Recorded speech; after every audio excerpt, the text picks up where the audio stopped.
Hello and welcome my dear students. आपण cash book बघतोय subsidiary books मधलं.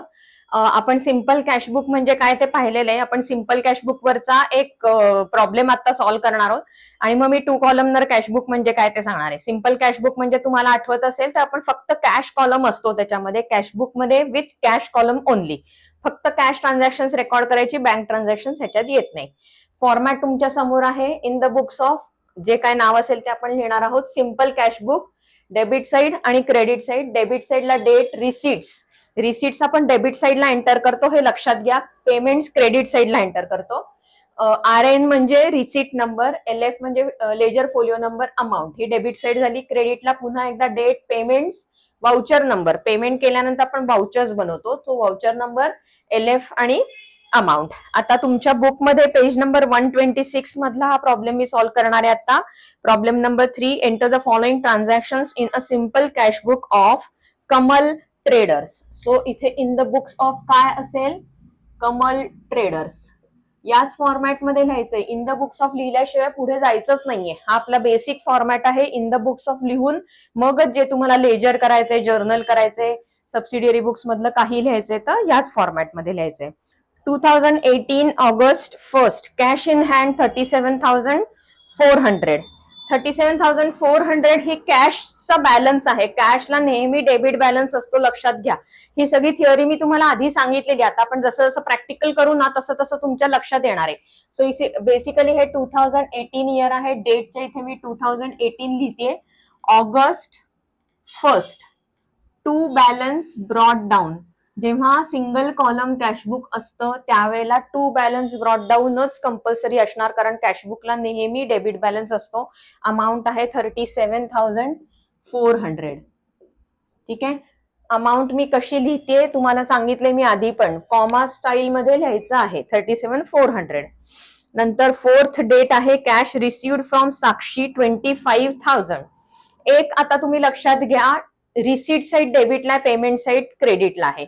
जिथे जिथे रिसिव्ड शब्द असेल ते सगळं तुम्हाला डेबिटला लिहायचं. जिथे जिथे पेड किंवा इश्यूड असं असेल तिथे सगळं तुम्हाला क्रेडिटला लिहायचंय. ठीक आहे.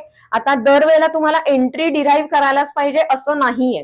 तुम्हाला रफ मध्ये आता इनिशियली तुम्हाला प्रॉब्लेम येत असेल तर रफ मध्ये तुम्ही ती जर्नल एंट्री पास करा आणि त्याचं पोस्टिंग करा, असंही तुम्ही करू शकता. किंवा आता मी सांगितलं तसं रिसिव्ड म्हणलं की डेबिटला लिहायचंय आणि त्याचं एक अकाउंट, डेबिटचं अकाउंट म्हणजे कॅश अकाउंट डेबिट हे तर फिक्स आहे. मग क्रेडिटचं अकाउंट काय आहे तेवढं फक्त तुम्हाला शोधून काढायचं. आता रिसिव्ड फ्रॉम साक्षी पर्सन आहे, पर्सन कडनं रिसिव्ह झाले याचाच अर्थ साक्षीकडनं रिसिव्ह झालेला आहे. डेट आहे 4th टू साक्षीज अकाउंट. आता इथे अमाऊंट टाकून नॅरेशन सुद्धा लिहायचं आहे. 25,000 अमाऊंट आहे आपली. बीइंग अमाऊंट रिसिव्ड फ्रॉम साक्षी. इथे तुम्हाला कॅशबुक मध्ये हे सुद्धा लिहायचं असतं, नॅरेशन सुद्धा लिहायचं असतं. ओके. सो इथे मी एक लाईन का आखली, कारण हे ट्रान्झॅक्शन संपलं असं त्याचं इंडिकेशन आहे. नेक्स्ट आहे cash purchases 25,000 at 12% trade discount. 25,000 amount आहे. हे रफ मध्ये कॅल्क्युलेशन करून घ्यायचंय तुम्हाला. 12% ट्रेड डिस्काउंट आहे, ह्याच्यावरती तुम्हाला 12% ट्रेड डिस्काउंट अप्लाय करून घ्यायचं आहे. सो 3,000 रुपीज तुमचं ट्रेड डिस्काउंट झालं. हे तुम्ही जर 25,000 मधनं लेस केले तर अमाऊंट किती उरणार आहे? 22,000 उरणार आहे. आणि तुम्हाला एंट्री कितीची करायची आहे? 22,000 ची, कारण ट्रेड डिस्काउंट आपण रेकॉर्ड नाही करत. आता कॅश परचेसेस म्हणजे पेड केलेली अमाऊंट आहे की नाही. पेड केलं म्हणजे आपण क्रेडिटला लिहिणार. काय लिहायचं आहे? डेट आहे 5th बाय परचेसेस. जेव्हा आपण क्रेडिटला एंट्री करतो तेव्हा टू कॅश हे फिक्स आहे. मग डेबिटचं अकाउंट कुठलं? तर बाय परचेसेस. अमाऊंट किती येणार आहे? 22,000. नॅरेशन काय? Being cash purchases. ठीक आहे. अंडरलाईन फक्त पर्टिक्युलर्सच्या कॉलम मध्ये म्हणजे पेमेंट्सच्या कॉलम मध्ये. नेक्स्ट आहे 8th invested in shares 25,000. Invested आपण पैसे दिल्यानंतरच इन्व्हेस्टमेंट होते. So it is a payment transaction. Date काय होती त्याची? 8th होती मला वाटतं. आता डेबिटचं ट्रान्झॅक्शन काय येणार? जेव्हा मी म्हणते की तुम्हाला कॅशला क्रेडिट द्यायचे तेव्हा टू कॅश हे फिक्स आहे. मग डेबिट काय? Investment in shares account. लिहिताना आपण बाय ने सुरुवात करतो, by investment in shares account. इथे अकाउंट शब्द लिहा. Being amount invested in shares. Amount किती होती? 25,000 होती मला वाटतं. सो अमाउंट इथे 25,000. इथे एक रेश मारायची आहे. ट्रान्झॅक्शन एंड झालं. 10th, paid for sundry expenses. Paid शब्द आला, क्रेडिटला जाणार. 10th डेट आहे बाय सन्ड्री एक्सपेन्सेस. आता इथे तुम्ही स्वतःलाच विचारा, इथे तुम्हाला एक रफ मध्ये हे एंट्री करायची गरज आहे का? नाहीये. पेड म्हणलं की क्रेडिट लायचे. सन्ड्री एक्सपेन्सेस इथे दिलेलं आहे. Being paid for sundry expenses. Amount काय आहे? 3,000. बरोबर. इथे तुम्हाला एंट्री करायचीच गरज नाहीये. Paid for life insurance premium. Life insurance हा कोणाचा आहे? ओनरचा स्वतःच्या लाईफचा इन्शुरन्स आहे. त्याच्याशी बिझनेसचा काही संबंध आहे का? नाही. जर्नलच्या वेळेला पण हे पाहिलेलं आहे. So it is a drawing transaction. 12th date आहे. अमाऊंट आहे 8,000. पेड आहे. So by drawings account. Amount किती सांगितली मी? विसरले बघा. 8,000. नॅरेशन काय येणार? Being life insurance premium paid. इथे ओनरचा आहे वगैरे असं काहीही दिलेलं नाहीये, पण इट इज ॲझ्युम. लाईफ कोणाचं असणार आहे? बिझनेसचं लाईफ थोडीच असतं, ओनरचंच असतं, ह्युमन बिईंगचं लाईफ असतं. नेक्स्ट आहे रिसीव्ह डिव्हिडंड 2,000. रिसीव्ह झालाय म्हणजे डेबिटला येणार. डेट आहे 16. To dividend. काय रिसीव्ह झालंय? डिव्हिडंड. सो डिव्हिडंडला क्रेडिट आहे. Cash is coming in to dividend account.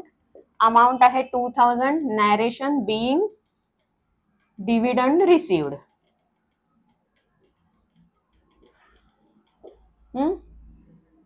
सोपी ट्रान्झॅक्शन आहेत, अजिबात अवघड नाहीये. Next paid telephone bill. Paid म्हणजे क्रेडिटला. By telephone expenses account. Paid telephone bill. Being telephone bill paid. Amount किती आहे? 6,000. अमाऊंट लिहिताना एकाखाली एक व्यवस्थित लिहा, अजिबात चुकू नका. Received interest 1,000. रिसिव्ड डेबिटला लिहायचं. To interest account. डेट होती त्याची 22. अमाऊंट होती 1,000. नॅरेशन काय? Being interest received. अंडरलाईन इकडे पण राहिली होती ती करून टाकते. आता जर्नल एंट्रीज तुम्हाला येतात, डिरेक्टली पोस्टिंग करा. Cash sales 25,000 at 20% trade discount. 25,000 वरती 20% ट्रेड डिस्काउंट आहे. हे कसं करायचं असतं? मी तोंडी पटकन करू शकते, तुम्ही तुमच्या ट्रिक्स वापरा. सो 5,000 हे ट्रेड डिस्काउंट आहे. लेस केलं 5,000 म्हणजे किती उरलं? 20,000. आता सेल्स आहे म्हणजे cash is coming in. So कॅशला डेबिट आहे. क्रेडिट कोणाला येणार? To sales account. अमाऊंट आहे आपली 20,000. Being cash sales. तारीख काय होती आपली? 25. ट्रान्झॅक्शन एंड झालं. लास्ट ट्रान्झॅक्शन आहे paid electricity bill 4,500 by electricity expenses account. हे एक्सपेन्सेस अकाउंट कसं तयार करायचं मी तुम्हाला सांगितलंय. इलेक्ट्रिसिटी बिल अकाउंट पण बरोबर आहे, पण अप्रोप्रिएट काय आहे? इलेक्ट्रिसिटी एक्सपेंडिचर आहे आपला, म्हणून इलेक्ट्रिसिटी एक्सपेंडिचर अकाउंट. आणि नॅरेशन मध्ये लिहायचं बीइंग इलेक्ट्रिसिटी बिल पेड. कळलं? म्हणजे चुकत नाहीये. तुम्ही इलेक्ट्रिसिटी बिल अकाउंट केलं तर चुकणार नाहीये, पण बरोबर काय आहे ते मी सांगते तुम्हाला. एक्झॅक्ट काय अप्रोप्रिएट वापरायला पाहिजे ते सांगते. 4,500 ही अमाऊंट आहे. ठीक आहे. आता ट्रान्झॅक्शन आपली सगळी करून झालेली आहेत. आता नॅचरली आपला डेबिट बॅलन्स हेवियर असायला पाहिजे का? कारण कॅश अकाउंट आहे, कॅश अकाउंटचं डेबिट साईडच नेहमी हेवियर असते, कारण त्याला डेबिट बॅलन्स असतो. तुमच्या हातात कॅश नसेल तर तुम्ही एक्सपेन्सेस करूच शकत नाही. सो डेबिट बॅलन्स हेवियरच असणार आहे. सो तुम्ही चेक करायची गरज नाहीये कोणती साईड हेवियर आहे. डेबिट साईडची टोटल डिरेक्टली घेऊन टाकायची, ती क्रेडिटला कॉपी करायची आणि बॅलन्सिंग फिगर काढायची आपल्याला. मी बॅलन्सिंग करून घेते, बॅलन्स किती आलाय ते तुम्हाला सांगते, आणि इमिजिएटली तो ब्रॉड डाऊन सुद्धा करायचा आहे. फक्त इथे बाय बॅलन्स कॅरेट डाऊन घेऊन मोकळं नाही व्हायचंय, तो नेक्स्ट डेला ब्रॉड डाऊन सुद्धा करायचा आहे, आणि मग आपण इथे एंड करू शकतो प्रॉब्लेम. ठीक आहे, तो तुम्ही जर ब्रॉड डाऊन नाही केला तर तुमचा मार्क जाणार आहे, लक्षात ठेवा. ठीक आहे, मी आता बॅलन्सिंग करून घेते, तुम्ही पण करून घ्या. बॅलन्सिंग करून झाल्याने माझा टोटल आधी 85,400 कॉपी केली, डिफरन्शियल अमाऊंट फाइंड आउट केली 16,900. त्याला काय म्हणायचंय, by balance carried down star mark. Date काय घालाल, ऑगस्ट मंथ साठीचा आपण करत होतो म्हणून लास्ट डे ऑफ ऑगस्ट घेतले 31st. नेक्स्ट डे काय, 1 सप्टेंबर. ऑगस्ट नंतर सप्टेंबर येतो, 2018 लिहिलं, 1 September. To balance brought down 16,900. कळलंय. एक होमवर्कला प्रॉब्लेम देते मी सिंपल कॅशबुकचा, तो करायचा आहे प्रॉब्लेम, आणि हा सुद्धा प्रॉब्लेम परत एकदा न बघता सॉल्व्ह करायचा प्रयत्न करा. मग अशी मी सांगितलं तसं लक्षात काय ठेवा, रिसिट्स जे काही असतील ते सगळे डेबिटला लिहायचे, पेमेंट जे काही असतील ते सगळ्या क्रेडिटला लिहायचे आहेत. जे तुम्हाला ट्रान्झॅक्शन जर्नलची एंट्री करायची गरज नाहीये, कारण डेबिटला लिहिलं याचा अर्थ कॅश अकाउंट डेबिट हे फिक्स आहे. मग क्रेडिटचं अकाउंट कुठलं असेल ते तुम्ही त्या ट्रान्झॅक्शन मधनं डिराईव्ह करायचंय आणि डिरेक्टली टूच्या पुढे ते अकाउंट लिहायचे. सेम वेज क्रेडिटला लिहिताना कॅश अकाउंट क्रेडिट म्हणजे टू कॅश हे फिक्स आहे.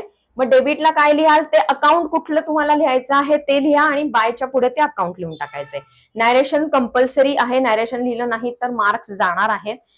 सिंपल कॅशबुक अतिशय सोपं आहे, होमवर्क करा, लगेच समजणार आहे तुम्हाला. नेक्स्ट लेक्चरमध्ये मी 2 कॉलम कॅशबुक आणि त्याचे प्रॉब्लेम्स घेणार आहे. ठीक आहे, नेक्स्ट लेक्चर पर्यंत टाटा.